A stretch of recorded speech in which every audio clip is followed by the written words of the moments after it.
Chapter 24. It is cold here. Despite the concession of a fire each day and the warm clothes allowed me, I never feel entirely warm.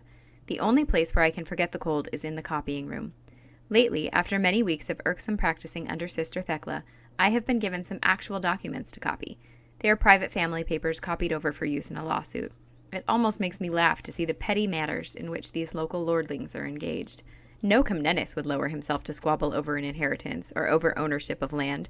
We would just take what was ours or die in the attempt, or be sent into exile.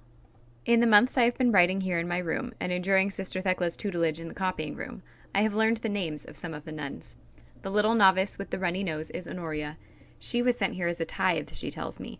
The peasants often vow 1/10 of all they own to God, and since she was her parents' 10th child, they dedicated her as a nun. She is not unhappy with their choice, having grown up with the knowledge that this is what her life would be. Besides, she tells me, it is much more comfortable in the convent than in the farmhouse where she was born, and here no one beats her. Others of the nuns have different reasons for being here. One, something of a celebrity in the small community, fled marriage with a man of superior rank to dedicate herself to Christ. The others speak of her with awe as someone who had the courage to stand up to her father. Most were simply the younger daughters in a family with no means of providing a dowry for all the girls, and so had to come here for lack of any other way to live. A few, like Sister Thecla, are widows, and hold the novices who have come without any knowledge of the world in some contempt. Mother Superior often summons me to her room, where there are comfortable chairs and a few rugs to keep the cold of early spring from one's feet. She is an affectionate person who treats all the sisters as her daughters. She calls me to her room on some pretext, but then keeps me there talking about history, about my mother, about the Franks who overran our country during the Crusade, about anything she can think of. She is more educated than the rest of them, except Sister Thecla, and I think her mind is as starved as mine for intelligent conversation. Lately, I have been attending some of the nuns' services. At first, a few curious glances turned my way as I sat on my bench, but now they seem accustomed to my presence. I find their singing soothing. A few evenings ago, they sang a hymn I did not remember having heard before, either in the palace or here. The melody was unremarkable, but the words were unusual. Next morning, I asked Mother Superior what it had been. She called over Sister Theodora, the choir mistress, and put my question to her. "It was about Mary the Egyptian, whose feast day it was yesterday," she answered. "If you like, sister, you may borrow the hymnal and read it for yourself." I nodded assent, and Theodora left, reappearing a few minutes later with her hymnal. She turned to a page marked April 1st, Mary the Egyptian, and I read, "You severed the temptations of the soul and the passions of the body with the sword of temperance. The crimes of the mind you choked with the silence of spiritual discipline, and with the streams of your tears you watered the entire desert, and made to grow in us the seeds of repentance. Therefore we celebrate your memory, Holy One." I admired the warlike imagery of the opening. I knew all about fighting my passions as though in a battle. At the bottom of the page was the name Cassia. "Cassia," I said. "A nun," Theodora replied. "She lived hundreds of years ago and wrote many hymns and verses." "I have heard of her," I said. I asked no more questions, and Theodora, accustomed to the convent's rule against unnecessary conversation, volunteered no more information. A few weeks ago, I noticed that there were fewer women than usual at the table one evening. Mother Superior noticed my inquiring look, and after the meal was over, she said to me, "I'm afraid that some of the sisters have been taken with an illness." "What kind of illness?" I asked. "They ache in all their joints and are unable to take nourishment," she replied. "Are they feverish?" I asked. "Yes, but not severely," she answered. "May I see them?" I asked. She hesitated. "I have some skill in medicine," I told her, and after considering for a few minutes, she nodded and led me to the infirmary. There 4 nuns lay on the little cots, 3 of them asleep, the 4th praying. I walked down the row, took their pulses, felt their foreheads for fever, and looked into the eyes and mouth of the one who was awake. Then I turned to the Mother Superior. "It is nothing serious," I told her. "The important thing is for them to take in liquid.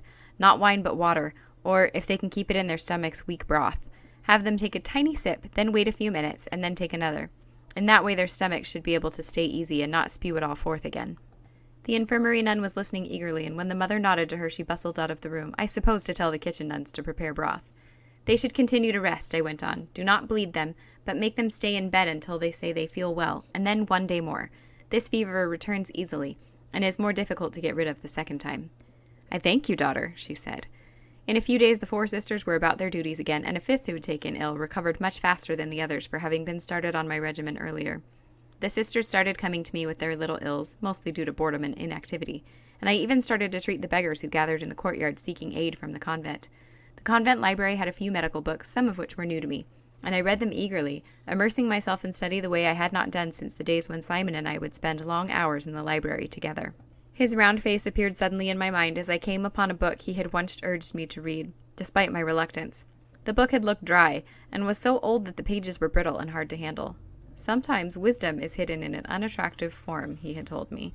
I had rolled my eyes at the triteness of his words, and he had laughed. And sometimes truth is hidden in cliches, he had added. It was my turn to laugh, and I had picked up the book, studied it, and learned a great deal. I felt a jolt when I realized that for the first time since my exile, I had thought of Simon without pain. Where was he now, I wondered? Was he thinking of me too? Or had he been killed at my brother's orders? Soon the villagers were looking on our convent as a kind of infirmary, and would bring me the ill and injured to receive aid. Yesterday I had more than usual to deal with. Aside from the ordinary colds, fluxes, and scrapes and bruises, I had 2 wounds to treat. With the coming of spring, the farmers were working past their fatigue and often made mistakes. I treated a deep gash from a scythe on a young man's leg and set the arm of a boy who had fallen from a tree where he had been egg hunting. After I had received their thanks and their blessings, I watched the last of them depart through the gate. From the courtyard I could see out to the fields. Spring was not yet in full flower, but the day was warm. On an impulse, I followed the peasants through the gate to stand on the grass immediately outside the convent walls. At first I felt giddy at not being enclosed by walls, but told myself not to be silly, that ordinary people stood out in the open every day. After a few minutes I felt more relaxed, and looked down across the fields. What I saw delighted me. Far off, tiny figures were bending low, planting. Horses pulled plows, and the sound of birdsong reached my ears. The Mother Superior joined me, her hands tucked in her wide sleeves. For a few minutes we stood in silence. Then I said impulsively, "It looks just like Sophia's favorite picture." "Who is Sophia?" she asked. I didn't know how to answer. Finally, "A friend," I said. "And what was her favorite picture?" "An illustration in one of my mother's psalm books," I explained. "It showed a spring day with people planting, just like this. And over the city—" I stopped. I knew it was foolish, but before I could stop myself, I had craned my neck to look back over the convent. Of course, there was no golden-winged angel hovering there, just as there had not been over the palace all those years before. But for a moment, I had thought I would see one.